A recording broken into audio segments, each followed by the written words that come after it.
వాడు గాలము వేసి మానవులందరినీ గుచ్చి లాగియున్నాడు.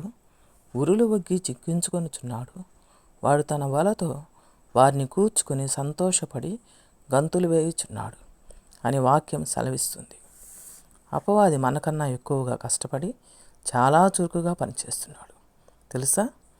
వాడు ప్రొద్దున లేచిన దగ్గర నుండి ఈరోజు ఎవరిని మృంగుదునా, ఎవరిని గాలం వేసి చిక్కించుకుందునా, ఎంతమందిని వల వేసి కూర్చుకుందునని గర్జించు సింహం వలె తిరుగుచున్నాడు.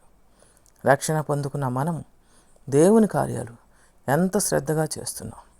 ప్రొద్దున లేచిన దగ్గర నుండి ఈరోజు మొత్తంలో ఒక్కరికైనా దేవుని గురించి చెప్పుచున్నామా?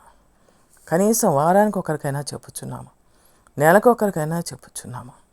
అపవాదిని జయించడానికి రోజుకి కనీసం 1 గంట దేవుని సన్నిధిలో కూర్చొని ప్రార్థన చేసి దైవశక్తితో నింపబడుతున్నామా?